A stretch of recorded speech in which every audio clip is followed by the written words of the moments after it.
Picture this. It's December outside. The ground is covered in a thick blanket of snow, and all your gardening neighbours have long since packed up their tools until spring. It certainly looks like the growing season is definitively over. But what if I told you that right now, in the dead of winter, we're not going to be relaxing, we're going to be planting seeds? Sound crazy? Maybe.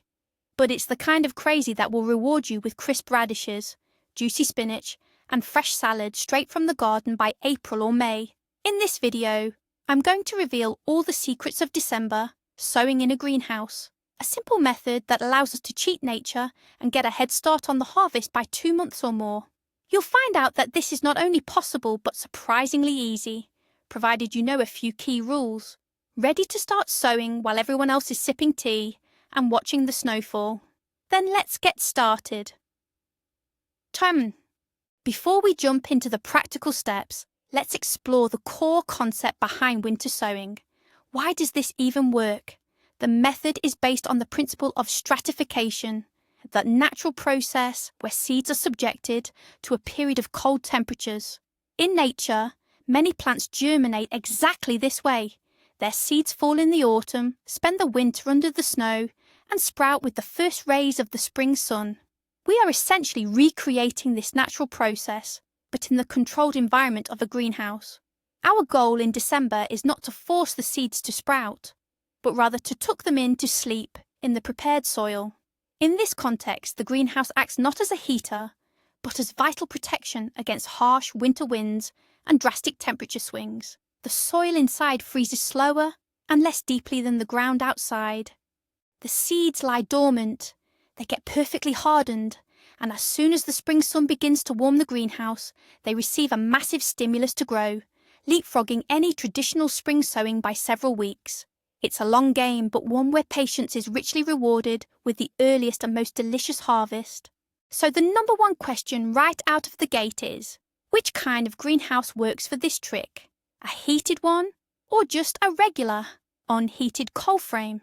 The good news is that the method works perfectly in both scenarios, but your objectives and outcomes will vary slightly. If you have a heated setup where you can keep temperatures above freezing, then planting in December turns this whole thing into true year-round winter gardening. You can sow seeds and keep harvesting crops continuously throughout the winter. However, that is costly and demands constant monitoring. But today, we're focusing on a much simpler, more accessible method, one that is perfect for a standard, unheated polycarbonate, or even a plastic film greenhouse. It's specifically within this cold setup that we harness the crucial effect of natural stratification. The structure itself protects our seeds from harsh winds and soil erosion, while the layer of snow we throw inside acts as the perfect thermal blanket. So don't be discouraged if you lack a complex heating system. Your basic cold frame or polytunnel is the perfect testing ground for achieving that ultra-early harvest. The only essential requirement is that your roof is structurally sound and can handle the weight of the snow load. The groundwork for a successful harvest is actually laid in the fall. Trying to dig and prep frozen ground in December is a thankless, nearly impossible task. That's why, as soon as you bring in the last of your fall harvest, say around October, you need to start preparing those beds immediately for winter sowing. What does this involve? First, thoroughly turn over the soil. Clear out all the weeds and remove any plant debris from previous crops. Second, apply fertilizer. The soil has been depleted over the long growing season and needs nourishment. Ideally, you should use well-rotted compost or aged manure, calculating about 1 bucket per square metre. Do not use fresh manure. It won't decompose during the winter and could actually harm your seeds. After incorporating the organic matter, rake the beds level again. And most importantly, cut the planting furrows in advance. They should be slightly deeper than normal, approximately 3 to 4 centimetres. The beds should then be left exactly like this, prepared and ready to go dormant for the winter, waiting for their moment in December. So, when exactly is the perfect time to start sowing? There isn't a specific calendar date we have to follow. Our main guide is consistently freezing temperatures. We need to wait until the soil in the greenhouse is frozen solid, to a depth of about 1 to 1.5 inches, and the daytime high temperatures consistently stay below freezing. Why is this timing so critical? If you sow the seeds too early, say during a random December thaw, they might actually germinate, and the subsequent hard frosts will certainly kill them off. Our goal is essentially to keep the seeds preserved and stratified in the frozen ground until spring arrives. Generally, suitable conditions appear sometime in the first or second week of December, but that entirely depends on your specific region. Keep a close eye on the weather forecast. The ideal scenario? Steady freezes have firmly set in, and the first snow has fallen. That means it's time to grab those precious seed packets and head out to your cold, quiet greenhouse to work your little gardening magic. Don't rush it. It is much better to sow a week late than a day too early and risk losing all your potential seedlings. Now for the main event. What exactly should we be planting? The selection of crops for December sowing isn't huge, but it's more than enough to guarantee your very first spring salad. We need only the toughest, most cold-loving veterans. Forget about tomatoes, peppers and cucumbers. Their time will come later. Our heroes are short-day crops that truly don't mind the cold. First up, radishes. Choose the earliest varieties, the ones that mature in just 18 to 25 days. Second, spinach. This crop is a true champion of frost resistance. Its seeds overwinter beautifully right in the soil. Third, various types of lettuce, especially leaf varieties like Lollo Rosso, as well as cress. These germinate incredibly fast. Fourth, annual herbs, dill, parsley, and cilantro, or coriander. The aroma they deliver in the spring will be absolutely sensational. Also perfect for winter sowing are onion seeds, specifically for harvesting early green shoots or scallions. When buying seeds, look for labels that say early sowing or cold hardy. This isn't just a marketing ploy. These specific varieties are genuinely better adapted to handle our extreme conditions. Let's take a closer look at the king of the early harvest, the radish. Achieving crisp, juicy radishes while your neighbour's ground is barely thawed. That's truly the mark of a skilled gardener. For December planting, varieties such as 18 Days, Zaria, French Breakfast, or Jara are perfect. They produce roots quickly and are less prone to bolting when faced with fluctuating spring temperatures. The secret to success, however, lies in the technique. We sow the radish seeds sparingly in pre-prepared drills, spaced about 5 centimeters apart. If you sow them too closely, the roots will interfere with each other, resulting in small and crooked vegetables. Thinning the seedlings in the spring is inconvenient, so it's much better to get the spacing right the first time. Don't forget that radishes thrive in loose, fertile soil. If you prepared your bed well with compost in the fall, that nutrition will be plenty for a quick, vigorous start. And here's one more little tip. To make your radishes sweeter and more tender, sprinkle the bed lightly with wood ash as soon as the seedlings emerge in the spring. Next up is spinach. It's arguably the most rewarding crop you can choose for late season or winter sowing. Spinach isn't just cold tolerant, it absolutely thrives in cool weather. Warm spring temperatures cause it to bolt quickly, meaning it rushes to seed. But when planted early, it develops a robust, beautiful rosette of tender, vitamin-rich leaves. For December planting, choose hardy varieties like Matador, Victoria, or thick-leaved Giornolisni. Spinach seeds are quite large, which makes them very easy to handle and sow. Plant them in drills, spacing them about 7 to 10 centimeters apart. This gives the resulting plants plenty of space to develop those large, healthy leaves. Like radishes, spinach should be sown directly into frozen ground. However, there's a key difference. Spinach seeds have a tough outer shell. To improve germination rates, you can pre-soak them for 24 hours before planting. But, and this is important, only do this if you are absolutely sure the weather will remain consistently freezing. If there is any risk of a midwinter thaw, it's safer to sow them dry. In the spring, once the seedlings develop their first pair of true leaves, you'll want to give them an immediate boost with a nitrogen-rich feed. Something like a nettle infusion or another organic liquid fertilizer will help the spinach quickly develop that lush, green mass we're looking for. No early harvest is complete without fresh greens, right? But not all varieties are suited for sowing in December. Loose leaf and semi-head varieties that quickly form a rosette perform the best. Cold-tolerant varieties such as La Rosa, Dubček, iceberg, or watercress are excellent choices. However, dense heading varieties, even ones like iceberg, are generally better sown in the spring. They need much more time and warmth to form a tight, solid head. The planting technique for lettuce is slightly different. Its seeds are very fine, so you must not plant them too deeply. We sow them in shallow drills, no deeper than ½ inch, or about 1 to 1½ centimeters. To prevent the rows from being too dense, you can mix the seeds with a small amount of dry sand and distribute this mixture evenly along the drill. This is a classic trick that saves you the tedious job of thinning later on. Lettuce loves light, so choose the sunniest spot in your greenhouse for it. Once it sprouts in the spring, it will require regular but moderate watering. Waterlogging can quickly lead to collar rot. Scallions or young onions are a real vitamin powerhouse in early spring, precisely when our bodies need that boost the most. And getting them ready for your table by April is incredibly simple if you sow them in December. For this method, we bypass onion sets entirely and use seeds, the tiny black ones. Any perennial onion varieties will work, such as Welsh onions, chives, or Siberian chives.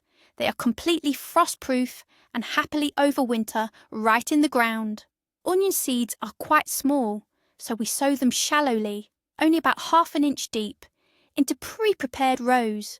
You can plant them in neat rows, or even scatter them heavily across a small designated area. Over the winter, the seeds undergo natural stratification, and in the spring, you'll be greeted by a robust flush of green shoots. The beauty of using perennial onions is that they will reliably produce a harvest for several consecutive years. In the spring, after you've picked your first batch of greens, simply feed the bed with fertilizer, and the onions will keep on producing. They are perhaps the most low-maintenance and stable crop we have growing in our overwintered garden plots. What about fragrant herbs? Dill and parsley are staples. No salad is complete without them. You absolutely can, and should, sow these in December too. This is especially true for dill. Many gardeners complain that spring-sown dill often fails. It quickly bolts or goes to seed before it has time to develop lush foliage. The secret lies in the dill seeds themselves. They contain high levels of essential oils that slow down their germination. Winter sowing solves this problem completely. During the long winter, the oils are partially washed away by the snow and moisture, allowing the seeds to sprout rapidly and uniformly come spring. For this purpose, choose bush or leafy varieties of dill, such as alligator or grybovsky. As for parsley, it also survives the winter excellently as seeds. It's best to stick to flat leaf or curly varieties, as root parsley generally requires a much longer growing season. Sow both the dill and parsley in shallow trenches, about 2 centimeters deep, making sure not to sow them too densely. And trust me, the aroma of freshly cooked greens coming from your greenhouse in April will drive all your neighbours absolutely wild. For the truly bold and adventurous gardeners, we have some next-level challenges. For example, late autumn or underwinter sowing of carrots and beets. I should warn you right away. This experiment requires some prior experience and probably won't succeed on your first attempt. But if you nail the timing and technique, you'll harvest the earliest possible root vegetables, ready to pick as early as June. For this type of sowing, you must choose specific, early maturing varieties that are resistant to bolting. For carrots, good choices include Nantes Fier or Amsterdam Forcing. For beets, look for varieties like Podzimniaya A474 or Cold-Resistant 19. The main challenge is that these crops are highly sensitive to both planting depth and potential late spring frosts. You must sow them strictly into semi-frozen ground, planting them shallowly, about 3 centimeters deep, or roughly an inch, and immediately mulching the area heavily with dry peat or compost. You also need to increase your seeding rate by about 20 to 30% compared to spring planting, as some of the seeds inevitably won't survive the winter. This is definitely a risky endeavour, but the payoff, harvesting your own crisp, young carrots just in time for the summer grilling season, is absolutely worth the effort. Now let's nail down the actual sowing technique. We've already prepared our garden beds and furrows back in the fall, and we've waited for consistent, hard frost. What's the next step? Grab your seed packets and head to the greenhouse. Rule number 1. The seeds must be completely dry. Do not soak them or apply any pre-treatment whatsoever. Rule number 2. The soil inside the furrows must be frozen. If it snowed recently, gently brush the snow off the beds using a small broom or whisk. Now carefully sow the seeds into the furrows according to the specific recommendations for each crop. Space the radishes farther apart and sow the lettuce more densely. The most crucial stage is covering the furrows. Under no circumstances should you use the frozen soil from the bed itself. It's frozen, clumpy, and could easily damage the delicate seeds. You must have a bag of loose, dry soil prepared and stored since the fall. This could be a mixture of peat, sand, and compost. This mix needs to be kept in a space where it won't freeze, such as a shed or a cellar. It is this dry and relatively warm mixture, compared to the outside temperature, that we will use to carefully cover our furrows. The covering layer should be approximately 2 centimeters thick. Here is the key question that often comes up. Should I water seeds that I sow in December? The answer is a resounding categorical no. Absolutely not. Under no circumstances should you do this. Dry sowing is the foundation of this entire technique. If you pour water onto seeds placed in frozen ground, that water will freeze solid. This creates an impenetrable layer of ice that will either physically burst the delicate seed coats or at the very least completely block their access to oxygen. That's a guaranteed death sentence for your entire future crop. All the moisture they need will naturally reach the seeds in the spring, primarily through the melting snow. The snow we pile up right over the planting area. The seeds need to remain in dry, frozen soil, essentially in a state of deep dormancy. They are simply sleeping, waiting for their optimal moment. Any introduction of moisture in December or January acts as an immediate wake-up call. Awakening during deep winter conditions will prove fatal. So remember this like a mantra. December planting means dry planting. You won't need that watering can until March, only after the first sprouts emerge and the ground has naturally thawed out. Once the seeds are sown and lightly covered with dry soil, our next crucial step is ensuring they have proper winter protection. Nature's best insulator is, of course, snow. But we aren't going to just wait around for a blizzard. We're going to actively manage this process. If you already have snow available nearby, grab a shovel and start piling it directly onto the garden beds inside the greenhouse. When it comes to snow cover, more is definitely better. Aim for a substantial layer, ideally 12 to 16 inches or 30 to 40 centimetres.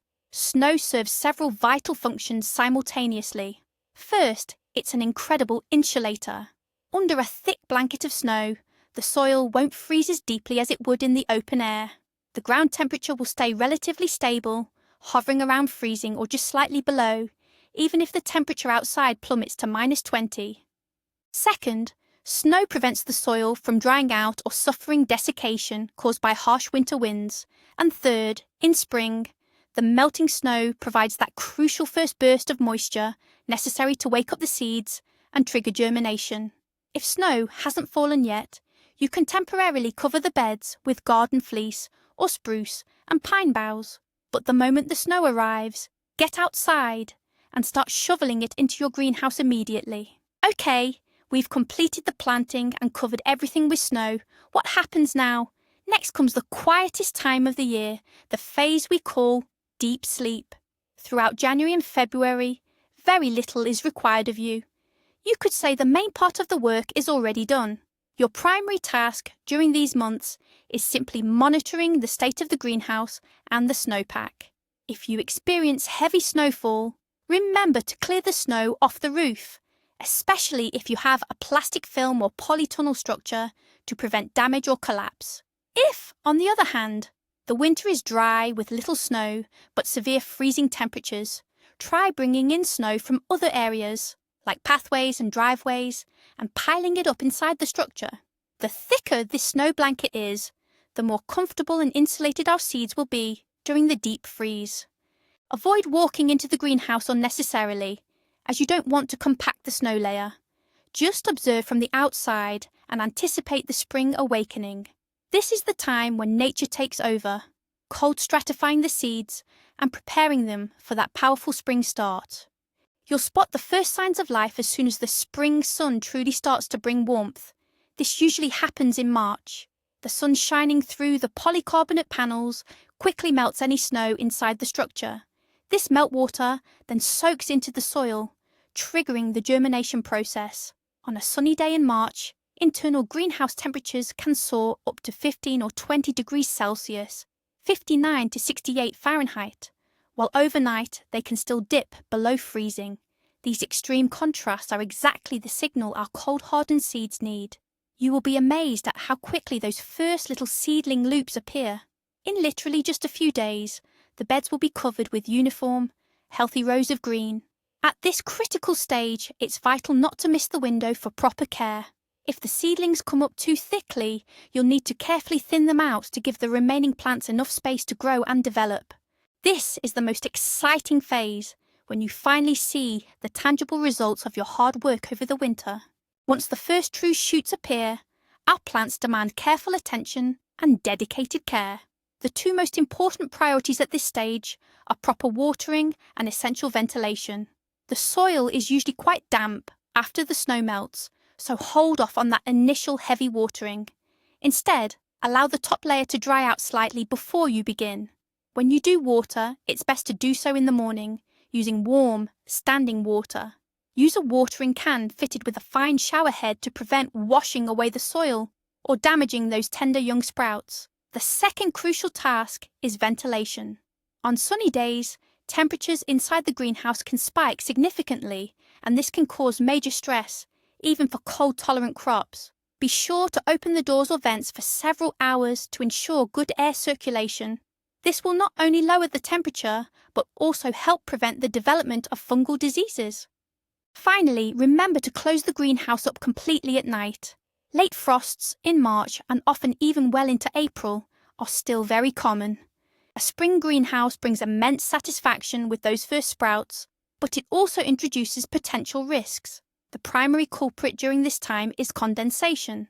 The wide fluctuation between daytime warmth and nighttime chill causes moisture to build up rapidly on the walls and ceiling. This results in heavy dripping onto your seedlings and the soil below.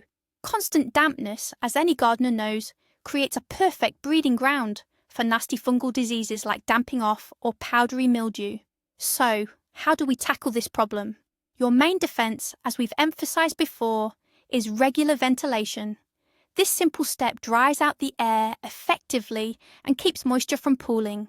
Another effective fix is periodically wiping down the interior walls of the greenhouse with a dry cloth. Crucially, if you spot the first signs of disease on any single plant, remove it immediately to prevent the infection from spreading further. For preventative care, we recommend sprinkling wood ash around the base of your plants. This is a great trick because it helps wick moisture away from the soil, while simultaneously providing a little boost of essential nutrients. And here it is, the highly anticipated moment. Around mid to late April, depending on the weather and your specific region, you'll be able to gather your first and most precious harvest. Your radishes should have already formed crisp, firm globes, about the size of a quail's egg. Don't wait until they become giant. Young radishes are always the most delicious. Your lettuce and spinach will have developed rosettes of several succulent leaves. Now this is important. Don't pull the entire plant out by the roots. Carefully cut or pinch off the outer leaves, making sure to leave the central growth point intact. This technique allows the plant to continue providing you with fresh greens for several more weeks. You can also harvest your dill and green onions as needed. This first harvest, grown by your own hands at a time when others' gardens are still completely bare, brings unparalleled satisfaction. You're not just getting vitamins. You are confirming that your hard work, your boldness, and your knowledge have put you a step ahead of the traditional gardening calendar. So let's take a moment to summarise our winter sowing journey. What exactly did planting in December achieve? First off, we secured a harvest at least a month, or even 6 weeks, earlier than we would have gotten with the absolute earliest spring sowing. Secondly, our plants came out stronger and healthier, naturally tempered and hardened by the cold. Thirdly, we saved precious springtime. For any serious gardener, those early spring weeks are hectic, and every minute truly counts. While everyone else is just getting around to prepping their beds and sowing seeds, we'll already be crunching on fresh, crisp salad. And fourthly, we freed up valuable space in the greenhouse. Once we harvest the early radishes and greens in May, we can use those exact same beds to transplant our heat-loving seedlings, things like tomatoes, peppers and cucumbers. Essentially, we achieve 2 full harvests from the same garden footprint. This method is a prime example of smart gardening. We aren't fighting nature. Instead, we are leveraging its inherent laws to our advantage. This isn't just a technique, it's our whole philosophy concerning the efficient use of our land. To wrap things up, I want to emphasise that December sowing isn't just about securing an early harvest. It's about the thrill, the experiment, and that deep desire to stay connected to the soil, even when it's sleeping under a blanket of snow. It's about how a tiny seed, planted in the chilly earth, holds an incredible life force, ready to burst forth with the first rays of spring sunshine. This method proves that for a true gardener, the season never really ends. It simply shifts from one phase to the next. If you've always thought winter was downtime, a moment to rest from your garden duties, then I truly hope I've managed to change your mind today. Just give it a try. Experiment with even one small patch or raised bed. I'm convinced the results won't just surprise you, they'll inspire you to achieve great things. After all, there's nothing quite like knowing you can grow your own food with your own hands practically year-round. It provides an amazing sense of confidence and independence.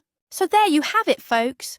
This simple yet brilliant solution allows us to transform a dormant winter greenhouse into the ultimate incubator for our future harvest. We haven't done anything magical or extraordinary. We simply gave Mother Nature a gentle push, providing our seeds with the perfect conditions for their winter dormancy and a powerful spring awakening. And here's the real plot twist, the game changer. Achieving the earliest harvest doesn't require expensive heating or lighting systems. All you need is knowledge, the right seeds, and a little bit of courage to break the common rule, sowing when everyone else is already taking a break. That is the main secret, utilising the cold not as an enemy, but as your greatest ally. Thank you so much for watching this video all the way through. I truly hope you feel inspired and ready for your own winter gardening adventures. If you are, please hit that like button and subscribe to the channel so you don't miss out on any of our future tips and tricks. Now, a question for you. Have you ever experimented with winter sowing or planting under the snow? Perhaps you have your own favourite crops or special secrets for doing this. Be sure to share your experience in the comments below. Let's start a discussion.